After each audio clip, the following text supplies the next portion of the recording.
मित्रांनो, कधी काळी जेव्हा राष्ट्रवादी काँग्रेस पक्ष हा एकसंध होता, शरद पवार अजित पवार हे एकत्र होते आणि त्यावेळी एका वृत्तवाहिनीला देवेंद्र फडणवीस यांनी एक मुलाखत दिली होती आणि त्या मुलाखतीमध्ये ते असं म्हणाले होते की शरद पवारांच्या राजकारणाचा ओरा हा आता संपलेला आहे.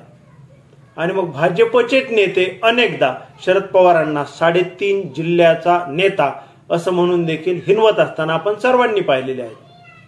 आणि मग साधारण वर्षभरापूर्वी आपण पाहिलं की राष्ट्रवादी काँग्रेसमध्ये उभी फूट पडलेली आहे आणि अजित पवार हे यांनी वेगळा गट केलेला आहे आणि शरद पवारांकडे मोजके आमदार आणि मोजके खासदार हे शिल्लक राहिलेले आहेत. आणि मग आता तर त्यांची भाजपच्या लेखी खूपच कमी ताकद झाल्याचं दिसून येत आहे आणि मग ओरा तर निव्वळ संपलाच असं फडणवीसांचं मत असावं.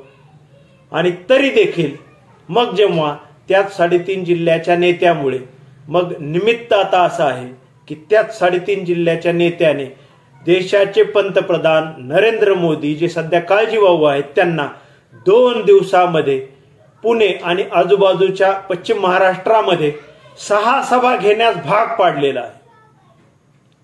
आणि मग जेव्हा फडणवीस म्हणतात ओरा संपलेला आहे 3.5 जिल्ह्याचा नेता, तर त्यात शरद पवारांची पावर ही फडणवीसांनाही कळली असेल आणि मोदी शहांना देखील कळलेली असेल.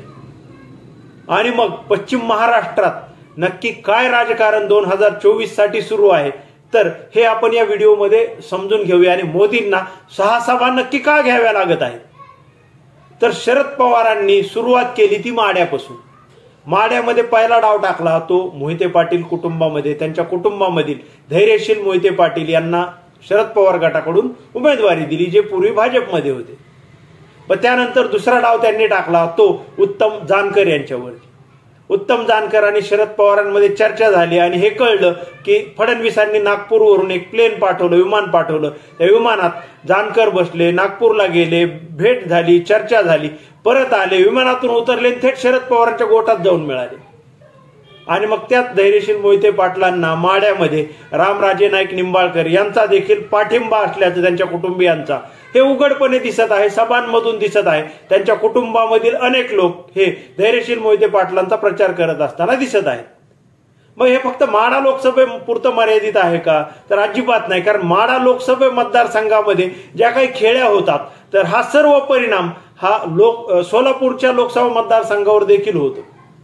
आणि मग या सर्व खेळ्यांमुळे शरद पवारांच्या मग काँग्रेसची जी सीट आहे सोलापूरची, जिथे सुशील कुमार शिंदे यांची मुलगी प्रणिती शिंदे या तिथं लोकसभेच्या उमेदवार आहेत. आणि मग मोहिते पाटील, शरद पवार आणि सुशील कुमार शिंदे यांचं एकत्रित कौटुंबिक भेट, त्याचे फोटो देखील आपण सर्वांनी व्हायरल झाल्याचं पाहिलेलं आहे. म्हणजे माढा हे तर शुअर केलं शरद पवारांनी जे भाजपच्या ताब्यात आहे, परंतु सोलापूर देखील शुअर केलेलं आहे जे भाजपच्या ताब्यात आहे. म्हणजे हे दोन्ही मतदारसंघ महाविकास आघाडीकडे जाऊ शकतात अशी सध्या परिस्थिती आहे. मग थोडंसं बाजूला सरकलं की कोल्हापूरमध्ये छत्रपती शाहू महाराजांना उमेदवारी देऊ केली. मग शाहू महाराजांनी पक्ष निवडला. ते जरी काँग्रेसकडून लढत असले तरीही ते महाविकास आघाडीचे उमेदवार आहेत. आणि तेथील अनेक लोकांसोबत मी जेव्हा फोनवरून बोललेलो आहे, तिकडून माहिती मिळवलेली आहे, तेव्हा असं समजतं की छत्रपती शाहू महाराज हे कोल्हापूरचा जो लोकसभा मतदारसंघ आहे तिथे 100% निवडून येणार अशी एकंदरीत सर्व परिस्थिती आहे.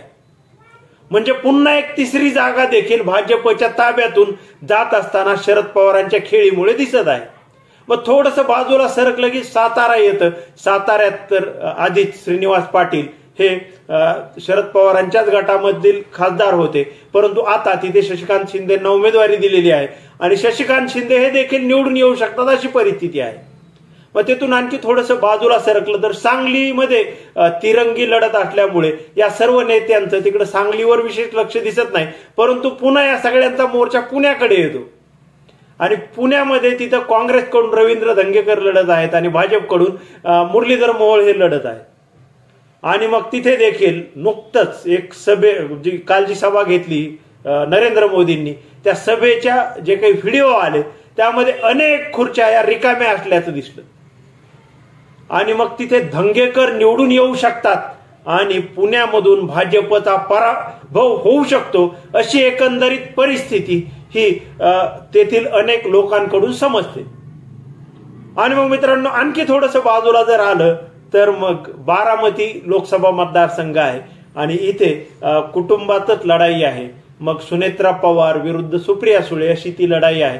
आणि मग तिथे जे भाजपच्या गोटामधील काही आमदार आहेत ते छुपी मदत, अजित पवारांसोबत विरोध असल्यामुळे छुपी मदत शरद पवारांना करीत असल्याचं समजतं.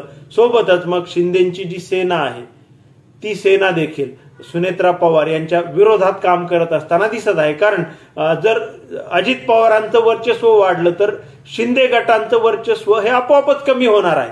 त्यामुळे सुनेत्रा पवार पडाव्यात यासाठी शिंदे गट सक्रिय असल्याचं तिकडच्या सूत्रांकडून मला समजलेलं आहे. आणि मग त्याच्याच बाजूला येतो शिरूरचा लोकसभा मतदारसंघ. आणि शिरूरचा लोकसभा मतदारसंघ हा पूर्वीच शरद पवारांकडे आहे. यावेळी देखील पुन्हा एकदा तीच लढाई आहे आढळराव पाटील विरुद्ध अमोल कोल्हे. आणि अमोल कोल्हे ती सहजपणे, कारण आता महाविकास आघाडीची ताकद आहे, शरद पवार आणि उद्धव ठाकरे यांच्या बाजूने प्रचंड मोठी सहानुभूती आहे आणि तिथे खूप मोठी चांगली लाट आहे आणि त्यामुळे अमोल कोल्हे देखील निवडून येऊ शकतात. मग जेव्हा हे सर्व गणित पाहतो तेव्हा पश्चिम महाराष्ट्र हा भाजपसाठी अजिबात चांगला नसल्याचं आणि पश्चिम महाराष्ट्रामधून एकही सीट, जर सांगलीचं सीट कदाचित तिरंगी लढतीमुळं आलं तर आलं, अन्यथा अन्य सर्व जागांवर म्हणजे माढा जाईल, सोलापूर जाईल, कोल्हापूर जाईल, साताराही जाईल, पुणेही जाईल, बारामतीही जाईल आणि शिरूर देखील जाईल. म्हणजे जवळपास 7 जागी भाजपचा पराभव होऊ शकतो. सांगलीमध्ये तिरंगी लढत आहे, त्यामध्ये नक्की कोण निवडून येतं हे पाहणं उत्सुकतेचं ठरणार आहे. थोडंसं पारडं जड हे भाजपचं आहे असं तिकडच्या सूत्रांकडून कळतं.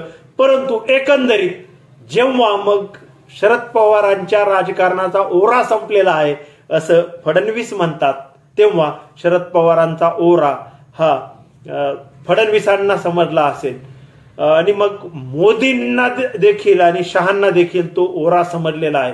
आणि ज्या शरद पवारांना 3.5 जिल्ह्याचा नेता म्हणून हिणवल्या गेलं, त्याच 3.5 जिल्ह्याच्या नेत्याने देशाचे पंतप्रधान नरेंद्र मोदी, ज्यांची प्रचंड मोठी लाट 2014ला पाहिली, 2019ला पाहिली, त्याच नरेंद्र मोदींना या 7, 8, 9 मतदारसंघामध्ये 2 दिवसामध्ये तब्बल 6 सभा घेण्याची वेळ, म्हणजे सातत्याने सभेमध्येच राहण्याची वेळ आणि प्रवासामध्ये राहण्याची वेळ या शरद पवारांमुळे आल्याचं उभ्या महाराष्ट्राने पाहिलं. आणि महाराष्ट्र हा परदेशी परराज्यी आक्रमणाला झुगारून लावणारा आहे. आणि मी ज्या पद्धतीने अंदाज वर्तवलेले आहेत, पश्चिम महाराष्ट्रामधील जनता ही सुज्ञ आहे.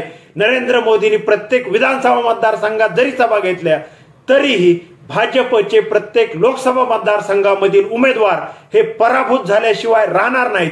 कारण मोदीं इतका फेकू आणि खोटारडा नेता आणि फडणवीसांनी इतका नीच, नालायक, कलंकित व्यक्ती संपूर्ण महाराष्ट्राच्या सुसंस्कृत राजकारणात कुठंच बसत नाही. महाराष्ट्रामधील जनता सुज्ञ आहे. भाजपला जे संविधान बदलायचं आहे तर त्यांचे मनसुबे उधळून लावण्यासाठी पश्चिम महाराष्ट्रामधून भरघोस मतदान हे महाविकास आघाडीला होणं आवश्यक आहे. आणि महाविकास आघाडीचा प्रत्येक उमेदवार हा निवडून येणं आवश्यक आहे. यासाठी आपण सर्वांनी बाहेर पडून मतदान करणं आवश्यक आहे.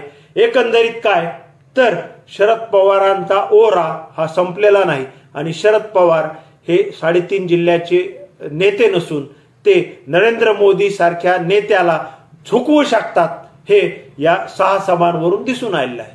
मित्रांनो, माझ्या या मुद्द्यांविषयी तुम्हाला नक्की काय वाटतं? आणि पश्चिम महाराष्ट्रामध्ये मी ज्या सांगितल्या की सांगलीच्या सीटवर फक्त थोडीशी फाईट आहे, अन्य सर्व जागा भाजप हरत आहे, याबाबत तुम्हाला नक्की काय वाटतं? कमेंट करून नक्की सांगा. आजच्या पुरतं एवढंच, थांबतो. धन्यवाद.